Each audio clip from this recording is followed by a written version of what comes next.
we were talking about the contrast between what I do, which is training, delivery, and also coaching, and what Ranjit actually does. And are there any synergies between the two, or are we just poles apart?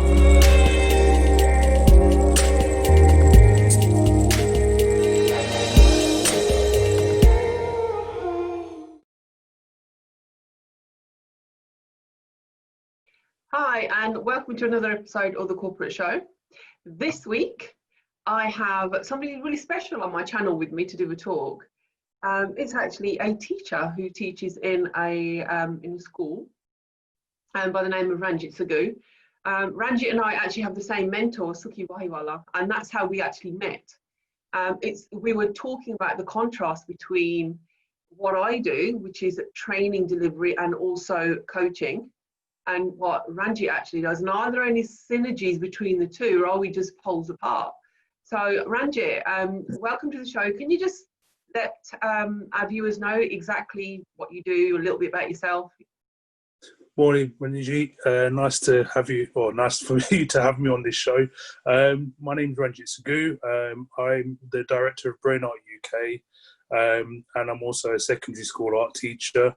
I've been a teacher for 12 years, and I think in the last year or so, I decided I wanted to start my own business and educate mainly primary age children in the idea that academics and art can work quite well together, and that if they developed their academics through art, that we could improve their kind of outcomes at school and actually get them prepared for secondary education and beyond, really. So we're trying to see how art can actually improve their learning, basically, through lots of different ways.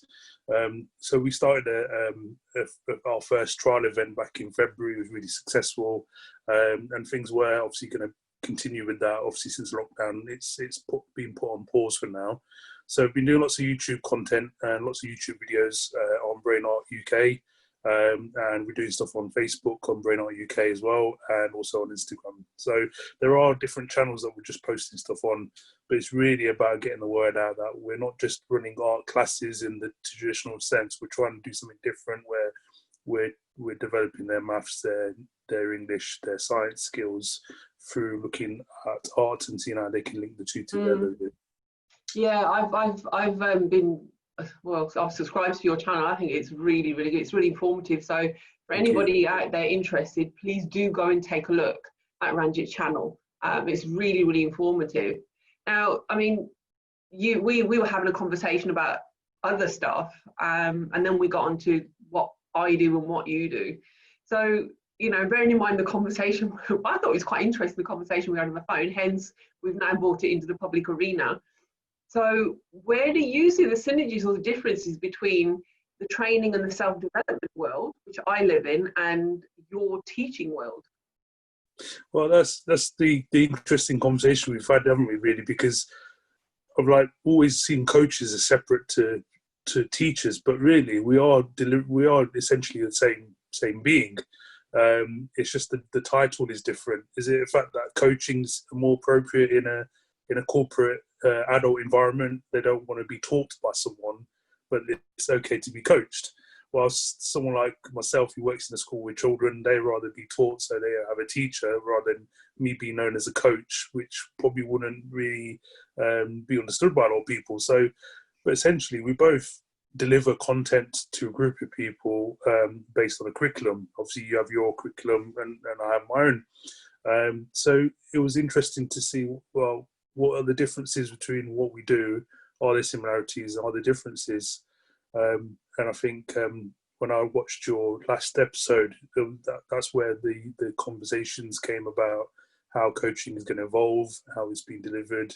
And that's also something that would be worth kind of discussing as well, really, I think. Yeah, I think because from my perspective, I mean, growing up back in the day, teaching was very different to where it is now. I actually think teachers would make really, really great coaches. And there are some teachers, I remember my teacher from my fourth year, Mr. Woodward. He was very strict, right? Fourth year primary school, whatever that is in these days. I know it's all changed now.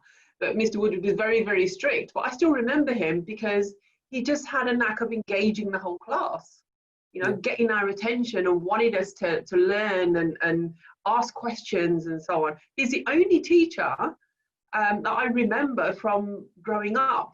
So he, in my opinion, you know, he had a massive impact on me, what I learned, but also what he did was that he coached me. His style, looking back on it, was very much coaching. So I personally think that what you guys do is actually, yes, you're delivering a syllabus, same as I am, curriculum, same thing.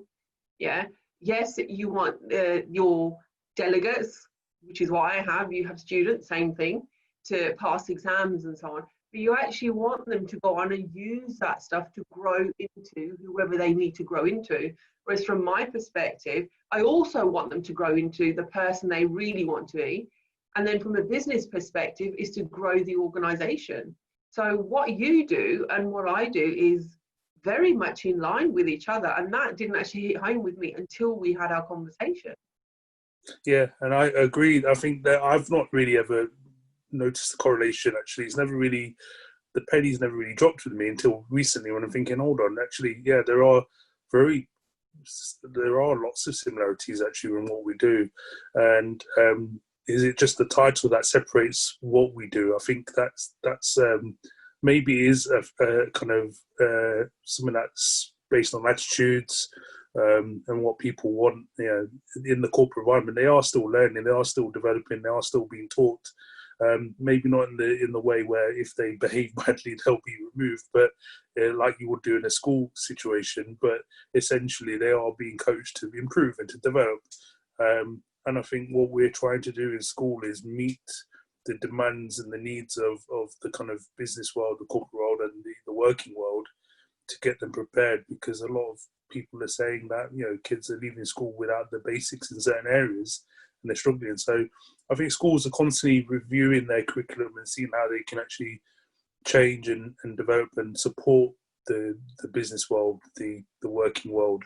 Yeah, so could you see, like at some stage, you know, somebody like me coming in, because maybe your students would have a different opinion of somebody like myself coming into a school, talking to them about going forwards and where they should be going, not should be going, but where they could be going, you know, the tools and so on that I've picked over the years, and helping out in that way. So develop from a young age, because I personally think the earlier you can get a child interested in personal growth, development, understanding who they are as an individual, the better it is for all of us. I mean, what's your take on that? Yeah, of course, definitely. And I think that's one of the reasons why when I started Brainard, that I wanted to focus primarily on the kind of younger children, the 5 to 11-year-olds, essentially, because the primary age, they are sponges, basically. They absorb everything that you deliver to them. They take everything on board. They're keen. They want to learn. And then if you give them those kind of skills, learning to learn, which is a big thing, really, because people say, well, you know, oh, you should revise, you should study this information, you should remember it. But there is a skill to that. There's a technique to that. And I think a lot of children get to like secondary and they struggle with those basic concepts of revising and researching a piece of information and understanding it. So the idea of working with the younger students, younger children, and actually getting them to understand those skills is essentially what we're trying to do at Brainard, what we're trying to build up, really, where it's not just about the skills in art. I mean, it's part of it and it's the fun part of it, but it also leads to something in terms of their development and how they grow and how they learn as they get older. So those skills can be used in their older years as, you know, GCSE students, A-level students, university students, and when they get into the world of work, they were able to still use those skills that help them get through their development and learn new content and learn new skills. So what about the ones who missed the boat, so to speak, you know, who didn't have somebody like you there at an early age? What about the ones who are, you know, the teenage years, the 14, 15, 16 kind of area, which I know they can. I know I struggled quite a bit at school during those years. to get a teacher who understood me, my needs, my requirements. It's difficult because you've got like 30 odd people in front of you. You know, to focus just on one is going to be very, very difficult. Having said that, though, you know, what do we do? How do we, as a society, evolve that group of children that can get lost in the system if we're not careful? Yeah. I think the biggest hurdle we've come across, and the biggest hurdle I've had over a number of years, is confidence. When they get to that age, their confidence in terms of trying these particular concepts out and trying new skills out, they're almost set in their ways by that point, and that's the difficult thing. How do you change the mindset? How do you change their confidence and their self-belief to actually want to embrace these? And there are children who will give it a go and they will try it and they will get better with it. But there are a lot of students who have that fear of failure. And when they get to like 15, 16, it's the case of if they haven't tried it, they won't kind of feel that fear of failing and not trying. And that's a big kind of hurdle that we're trying to overcome. So what advice would you give to anybody who's watching this who has teenagers, you know, who are perhaps struggling to communicate with their own children, struggling to understand what's going through that teenager's mind? You know, and I know a lot of my friends do have teenagers as well. So, and I know there is that communication issue between them and the children. Then there's also the communication issue between the teachers or the coaches and the children as well. So what kind of advice would you give to them? Well, this is another great way that art can actually help with those kind of issues with communication, really. Recently there's been a lot of documentaries and programs on TV to do with getting people back into art practice and engaging with their art. But the key thing they say, none of this needs to be in a gallery. It doesn't have to be sitting on a frame. It doesn't have to be on a exhibition of any kind. It's just your personal journey, your personal feelings. And, art can be a visual diary for a lot of people. It's a good way of self-reflection.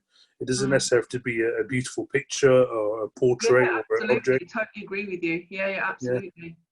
And I think as kind of older children, it's a way of writing down their thoughts and feelings in a sketch, in a mind map, in some kind of diagram, and you get your thoughts out on page. And it's almost like the mind dumping technique that we've worked with Suki over a number of times. It's very similar to that format, but in a more artistic way, really. So they can colour in, they can shade it, they can actually add pieces of drawing, add little icons to it, and really make it quite personalised.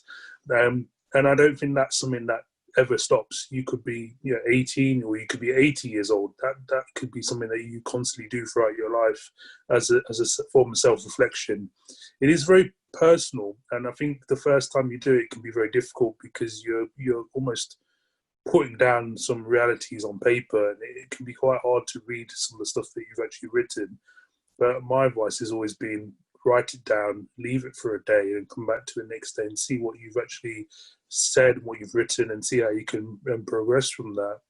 And I've been doing that personally for the last 5 years myself as a personal kind of diary, just to be able to reflect on what I do, how I'm feeling about certain things, how I want to progress, where I want to go in my life, how I want to move forward.